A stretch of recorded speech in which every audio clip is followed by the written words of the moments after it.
اعوذ باللہ من الشیطان الرجیم بسم اللہ الرحمن الرحیم۔ ناظرین کرام السلام علیکم۔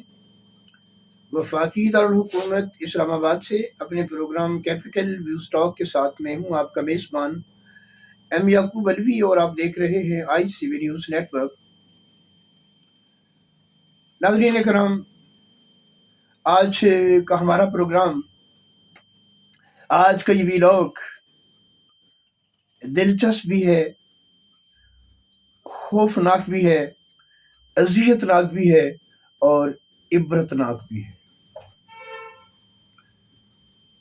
تو ناظرین کرام، پروگرام شروع کرنے سے پہلے میں ایک التماس کیا کرتا ہوں اپنے ناظرین کے لیے کہ یہ پروگرام کیپٹل ویوز ٹاک اور یہ ICV news network channel, یہ عوامی چینل ہے، یہ پبلک امپورٹنس کے حوالے سے ایک معتبر چینل ہے اور عوام کی آواز ہے، اور وہ بھی وفاقی دارالحکومت اسلام آباد جیسے شہر میں، اسلام آباد میں بسنے والے شہریوں کے حقوق کی بحالی کے لیے یہ آواز ہے۔ لہٰذا میرا التماس ہے کہ آپ اس چینل کو، اگر آپ نے ابھی تک سبسکرائب نہیں کیا تو ضرور پہلی فرصت میں اس کو سبسکرائب کریں اور لائک کریں، شیئر بھی کریں اگر آپ کو اچھا لگے۔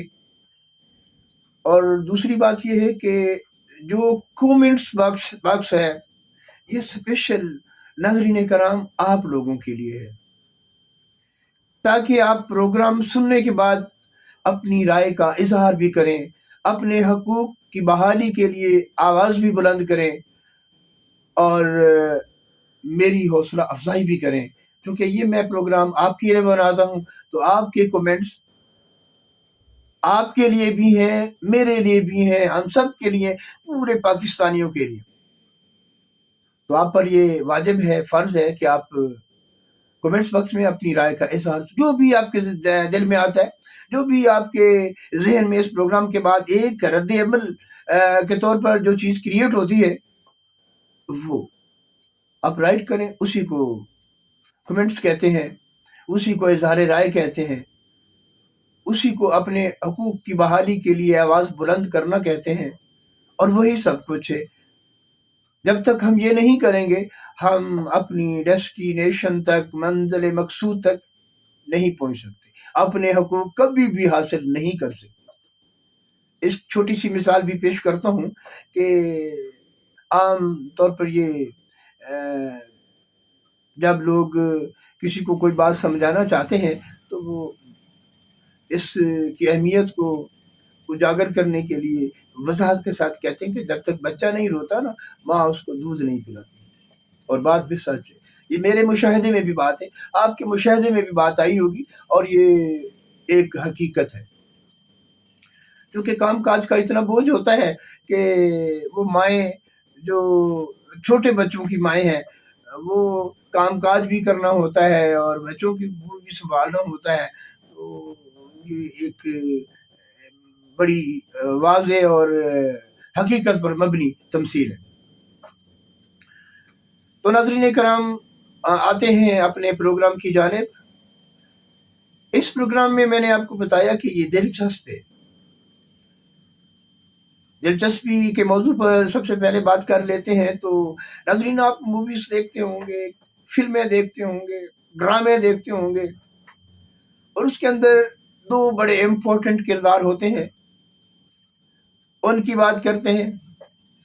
ایک ہیرو ہوتا ہے اور ایک ہیروین ہوتی ہے، اور اس مووی کے، اس ڈرامے کے، اس سیریل کے مرکزی کردار بھی وہی ہوتے ہیں، اور اس ویلاگ کے بھی دو مرکزی کردار ہیں۔ ان مرکزی کرداروں کے حوالے سے میں تھوڑا سا آگے چل کر آپ کو انٹروڈیوس بھی کرواؤں گا اور ان کی تصاویر بھی دکھاؤں گا، چونکہ یہ ایک ضروری معاملہ ہے جو جب تک آپ کے سامنے نہیں آئے گا، آپ اس وقت تک اس کہانی کے بارے میں، اس سٹوری کے بارے میں، اس مووی کے بارے میں، اس ڈرامے کے بارے میں، اس فلم جو چلی ہے اس کے بارے میں آپ کو نہ ہی ادراک ہوگا اور نہ ہی اس کے بارے میں آپ اپنی رائے کا اظہار کر سکیں گے۔ اس کے اندر ظاہر فلموں کے اندر جو ہیرو ہوتا ہے وہ مرد ہوتا ہے، اور جو ہیروین ہوتی ہے وہ ایک خوبصورت دوشیزہ ہوتی ہے، بڑی ایکٹیو ہوتی ہے، بڑی کلیور ہوتی ہے، بڑی ٹاکٹیو ہوتی ہے، بڑی ہر معاملے میں وہ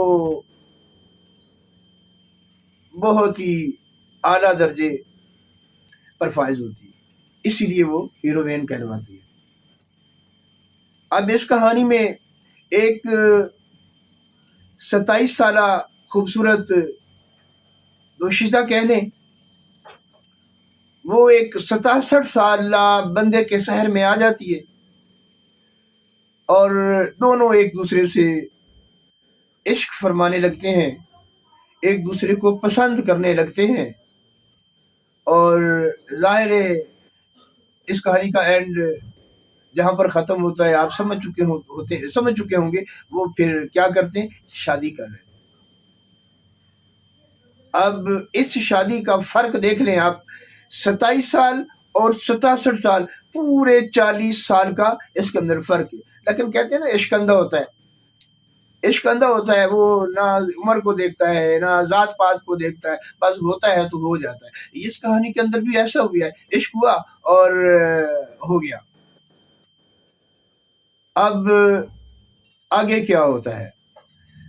آگے جو ہیرو ہے وہ ایک کلیدی عہدے پر، ایک وفاقی قومی ادارے کے کلیدی عہدے پر فائز ہوتے ہیں، آل ان آل ہوتے ہیں، ایگزیکٹو ڈائریکٹر کی اعلیٰ سیٹ پر براجمان ہوتے ہیں، اور یہ ہیروین، اس فلم کی ہیروین، اس کہانی کی ہیروین، اس ایڈی کی زوجہ محترمہ ہوتی ہے، اور زوجہ محترمہ بھی وہ جو انتہائی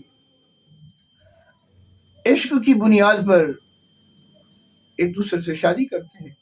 بھلا کیسے ممکن ہے کہ اس کہانی کا ہیرو اپنی زوجہ محترمہ کی کوئی بات ٹالے، اور وہ بھی اس طرح کے تمام ناز نخرے جو ہیرو برداشت کرتا ہے، وہ بھی سرکاری خرچے پہ۔ سرکاری خرچہ اس لیے کہ محترم جو ہیں وہ ادارے کے سربراہ ہیں، ادارے کا وسیع بجٹ ہے، وفاقی قومی ادارہ ہے، اور یہ خاتون ہیروین ہے، اور اس کو اتنا پروٹوکول شاید کسی کو بھی نہیں ملتا عام حالات میں۔ یہ جو ہیرو ہیں اس خاتون کو، اپنی زوجہ محترمہ کو، اس وفاقی ادارے کی حدود میں، اس کی باؤنڈری میں خاتون اول کا درجہ دے دیتے ہیں۔ خاتون اول سے مراد اس کی کوئی بات ٹالتے نہیں، ایک پروٹوکول کا دستہ اس کے لیے موجود ہوتا ہے، اور تمام جو باقی اخراجات ہوتے ہیں وہ سرکاری ہوتے ہیں، نوکر چاکر، تنخواہیں، گاڑیاں، سب کچھ یہ استعمال کرتے ہیں۔ ٹھیک ہے، ان کا حق بنتا ہے، ان کا یہ اس لیے بنتا ہے کہ ایک ایگزیکٹو ڈائریکٹر پر جو بھی ہو، اس کا یہ دائرہ اختیار میں ہوتا ہے کہ وہ اپنی مرضی کے مطابق کچھ کرے، لیکن کچھ سرکاری قواعد و ضوابط ہوتے ہیں۔ لیکن جب ناظرین کرام درمیان میں عشق ہو تو پھر سرکاری قواعد و ضوابط بھی یہ لوگ پس سے پشت ڈال دیتے ہیں، اور بغیر کسی پرواہ کے، بغیر کسی قانون کے اطلاق کے، یہ اپنی زندگی کے شب و روز انجوائے کرتے ہیں۔ اور پھر آگے چل کر، اور ہاں میں ایک آپ کو بتاتا چلوں کہ ان دونوں لوگوں کی زندگی سے، ذاتی زندگی سے مجھے کوئی سروکار نہیں، جو مرضی کرے مرد، یہ جو اس ہیرو ہے جتنی مرضی شادیاں کرے، مجھے کوئی اعتراض نہیں ہے، مجھے کوئی آبجیکشن نہیں ہے، نو آبجیکشن، اور اس خاتون کے لیے بھی نو آبجیکشن۔ مگر جب یہ لوگ قومی وسائل کو تباہ کریں گے، قومی وسائل کو بے دردی کے ساتھ لوٹیں گے، قومی خزانے کو نقصان پہنچائیں گے تو میں آواز اٹھاؤں گا، میں ان کے خلاف آواز اٹھاؤں گا، بلند آواز اٹھاؤں گا، اور بکار سرکار سے ایوان اقتدار تک تمام ذمہ داران کو متنبع کروں گا کہ یہ ملک ہمارا ہے، یہ ملک میرا ہے، یہ ملک آپ کا ہے۔ اس ملک کی قومی املاک کو اگر کوئی لوٹے تو آپ کا بھی فرض بنتا ہے کہ اس لوٹنے کے بھیانک سین کو عوام کے سامنے، سرکار کے سامنے، اقتدار اعلیٰ کے سامنے پیش کریں، تاکہ ہماری قومی املاک، تاکہ ہمارا قومی خزانہ ان جیسے ڈاکوؤں سے، سرکاری ڈاکوؤں سے محفوظ رہ سکے۔ یہ لوگ بڑے ٹیکنیکل طریقے سے ملک کو لوٹتے ہیں۔ ایک ناظرین کرام، میں آپ کو بتاتا چلوں کہ ایک نجی ڈاکو ہوتا ہے، نجی ڈاکو کا کام یہ ہوتا ہے کہ وہ بینک لوٹتا ہے، وہ سرمایہ دار لوٹتا ہے، اور اس ڈاکے کے اندر اگر اس کو 2-4 بندے یا زیادہ بندے مارنے پڑے تو وہ گولی چلا کے، اندھا دھند گولی چلا کے اپنا خزانہ لوٹ کے ہو جاتا ہے۔ وہ نجی مافیا ہوتا ہے۔ اور پھر ہماری سرکار، ہماری پولیس، ہمارے ذمہ دار ادارے، ہمارے تمام ذمہ داران ادارے، ہماری ایجنسیاں اس کو ٹریس کرنے کی کوشش کرتی ہیں۔ بعض دفعہ وہ مل جاتی ہیں اور بعض دفعہ وہ نہیں ملتے، اور یہ سلسلہ چلتا رہتا ہے۔ لیکن اب آتے ہیں سرکاری ڈاکوؤں کی طرف۔ سرکاری ڈاکو، میں سمجھتا ہوں کہ ہمارے ملک میں نجی ڈاکوؤں سے زیادہ سرکاری ڈاکو موجود ہیں، جو شرافت کے لبادے میں لپٹے ہیں، سرکاری مراعات میں وہ پل رہے ہیں، بڑھ رہے ہیں، سرکاری بنگلے ہیں، سرکاری مراعات ہیں، سرکاری گاڑیاں ہیں، سرکاری نوکر چاکر ہیں، لیکن وہ رکھا تو ان کو اس لیے گیا تھا کہ وہ ملک کو، ملت کی حفاظت کریں اور اس ملت کے بنیادی انسانی حقوق کو بحال کریں، اور ان کے جو حقوق ہیں وہ عوام کو فراہم کریں، اور ڈاکوؤں کا پیچھا کریں، نجی ڈاکوؤں کو پکڑیں، نجی ڈاکوؤں کے خلاف کمپین چلائیں، نجی ڈاکوؤں کے خلاف آگاہی مہم چلائیں، لوگوں کو محفوظ رہنے کے طریقے بتائیں اور ان کی بھرپور طریقے سے حفاظت کریں۔ لیکن یہاں معاملہ مختلف ہے، الٹا ہے۔ یہ سب کچھ کرنے کی بجائے یہ خود ملک و ملت کو لوٹنے میں 24 گھنٹے اور سال کے 12 مہینے، ہفتے کے 30 دن، مہینے کے 30 دن اور ہفتے کے 7 دن نان سٹاپ یہ لوٹنے میں، کھسوٹنے میں مصروف ہیں۔ اس کی بے شمار مثالیں آپ کے پاس موجود ہیں، آپ دیکھتے رہتے ہیں ناظرین کرام۔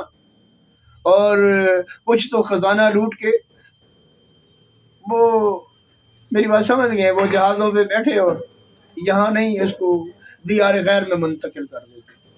یہ ایک بڑا دیرینہ قصہ ہے، یہ 2-4 مہینے کی بات نہیں، یہ 2-4 سالوں کی بات نہیں، ایک دیرینہ قصہ ہے۔ تو ناظرین کرام، پھر میں پٹڑی سے اتر گیا، کہیں اور چلا گیا، گو کہ یہ اس کہانی سے ریلیونٹ چیزیں ہیں، لیکن پھر بھی ہمیں اپنی حدود میں رہنا چاہیے، اس ڈرامے کی اندر رہنا چاہیے۔ تو ناظرین کرام آتے ہیں، یہ جو ہیرو ہے یہ ہے اکسی مفتی۔ یہ کون ہے؟ اکسی مفتی نامی ایک شخص ہے، جو ایک طویل مدتی کہانی کا حصہ ہے، طویل مدتی گورنمنٹ کا حصہ ہے، کلیدی عہدے پر فائز رہے۔ آپ کو بتاتا چلوں، یہ قومی ورثہ کے محافظ قومی ادارے لوک ورثہ، ناظرین کرام، لوک ورثہ، آپ کی اس کی تصویر دیکھ رہے ہیں نا، یہ ہیں جناب اکسی مفتی صاحب، جو اس لوک ورثہ کے ایگزیکٹو ڈائریکٹر، جس کو ED کہتے ہیں۔ اور یہ خاتون جو آپ دیکھ رہے ہیں، یہ ہے حنا انور، جو 27 سالہ اعداد و شمار کے مطابق، معتبر ذرائع کے مطابق، ریکارڈ کے مطابق 27 سالہ خاتون ہے، اور اقصی مفتی کے شہر میں گرفتار ہو جاتی ہیں، ان سے ان کو پیار ہو جاتا ہے اور یہ آپس میں شادی کر لیتے ہیں۔ اور پھر شادی کے بعد یہ عورت جو گول کھلاتی ہے، وہ ابھی میں آپ کو بتاؤں گا۔ ویسے تو اس کو ای ڈی آپ اس کو ای ڈی سمجھے، ایگزیکٹو ڈائریکٹر کے سارے اختیارات اس خاتون اول کے پاس ہوتے ہیں، من مرضی کرتی ہے، جو مرضی کرے۔ آگے چل کر جو اصل معاملہ ہے جو میں آپ کے سامنے پیش کرنا چاہتا ہوں، یہ خاتون ایک بچی کو ایڈاپٹ کرتی ہیں اور اس کی کفالت کا ذمہ لیتے ہیں۔ لینا چاہیے، اچھی بات ہے، بہت اچھی بات ہے، ایسا کرنا چاہیے۔ کوئی لاوارث بچی ہو تو اس کو اگر ایڈاپٹ کر لیا جائے تو یہ ایک بہت بڑا درجہ ہے اللہ تعالیٰ کے سامنے۔ مگر یہ خاتون بچی کو ایڈاپٹ کر کے آگے جو گل کھلاتی ہے وہ قابل تصدیق ہے۔ یہ بچی اس کو ظاہر کرتی ہے، اس کی پتہ نہیں اس کو کیا ضرورت ہے۔ یہ ہم پوچھیں گے، یہ ہم سرکار سے تقاضا کریں گے کہ اس سے پوچھیں کہ آپ ایک ایڈاپٹڈ بچی کو ریئل بچی کیوں بنانا چاہتی ہیں؟ قانون کی خلاف ورزی اور یہ رد و بدل، ریکارڈ میں رد و بدل آخر کرنے کی کیا ضرورت ہے؟ یہ خاتون شو کرتی ہیں کہ یہ میری ریئل بچی ہے آگے چل کر، اور پولی کلینک ہسپتال جو وفاقی گورنمنٹ کا معروف ہسپتال ہے وہاں سے یہ ایک سرٹیفکیٹ بنواتی ہیں، فیک، بوگس، اثر رسوخ والی ہے نا۔ ای ڈی ایگزیکٹو ڈائریکٹر کی زوجہ محترمہ ہے اور ادارے کے اندر خاتون اول ہے۔ ای ڈی کا اثر رسوخ اور اس کا اثر رسوخ یہ بڑا واضح ہے۔ تو یہ پولی کلینک کے عملے کو رام کرتی ہے اور سرٹیفکیٹ لینے میں کامیاب ہو جاتی ہے۔ ناظرین کرام، وہی سرٹیفکیٹ یہ آگے لے کر جاتی ہے اندراج کے لیے، وہاں پر بھی ایک کامیابی، 2 نمبر۔ دوسرا سٹیپ یہ ڈی ایم اے میں، اور تیسرا سٹیپ یہ بیوقوف بناتی ہے national data base registration authority کو۔ اور یہ سارے لوگ چونکہ ریکارڈ اس نے بوگس بنوا لیا ہے تو یہ تھورولی یہ چلتی جاتی ہے نادرا سے، اس کا سرٹیفکیٹ بنانے میں بھی کامیاب ہو جاتی ہے۔ اس کے بعد آگے جو دل گداز کہانی ہے وہ بہت اہم ہے ناظرین کرام، اس کو بڑے غور سے آپ نے سننا ہے اور پھر اس کے بارے میں آپ نے اپنے ریمارکس پاس کرنے ہیں۔ یہ بچہ بڑا ہو جاتا ہے ظاہر ہے، اور بڑے بوڑھے ہو جاتے ہیں، یہ ایک قدرت کا نظام ہے۔ یہ بچی بڑی ہوتی بڑی بالغ ہو جاتی ہے۔ یہ بچی تقریباً کوئی اعداد و شمار کے مطابق 16.5 سال 17 سال کی ہو چکی ہے، اور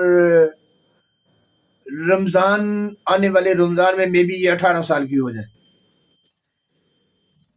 اس نے اس کو اپنی ریئل بچی تو ڈکلیئر کر دیا، اس کے ساتھ یہ بچی گھر سے غائب ہو جاتی ہے، جوان ہو گئی ہے نا۔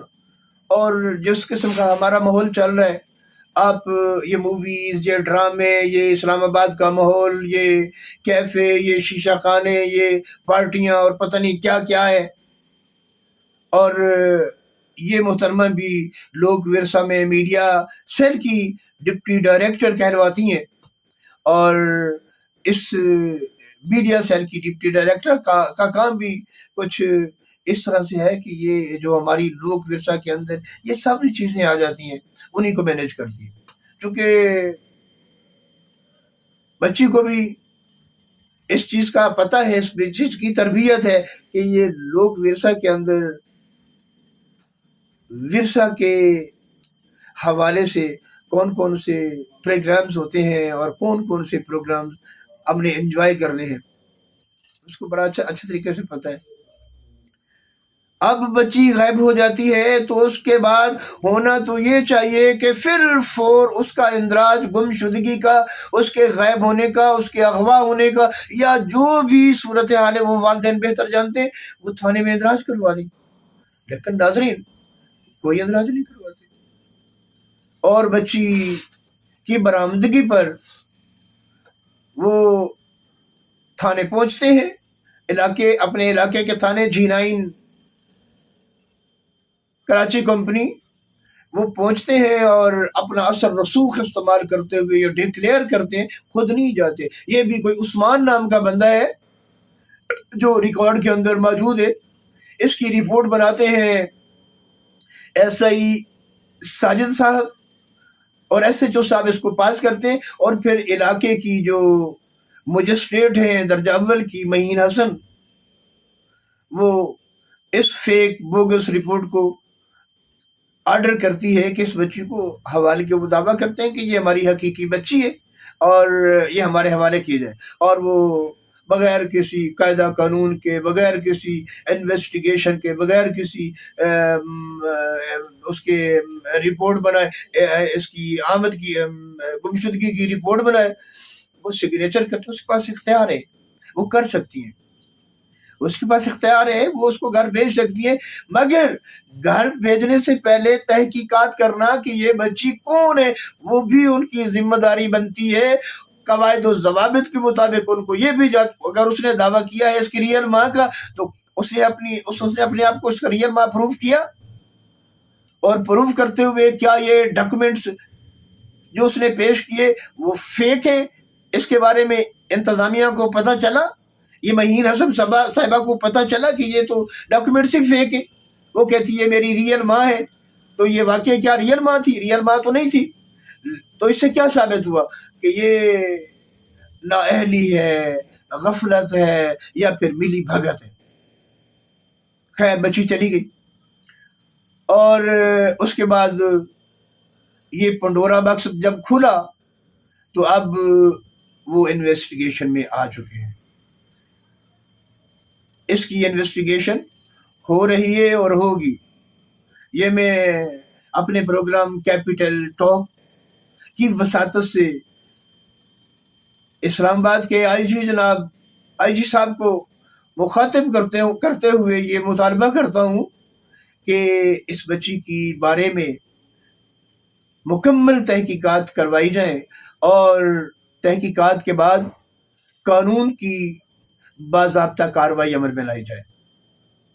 اور یہ حوالگی کے حوالے سے رپورٹ بنانے والے محمد ساجد صاحب، SHO صاحب، اور معین حسن صاحبہ سے بھی اس کے بارے میں پوچھ گچھ کی جائے کہ ایک فیک رپورٹ کے ساتھ، ایک فیک کاغذ اس کے ساتھ، ریکارڈ کے ساتھ آپ نے بچی کو اس کے حوالے کیوں کیا؟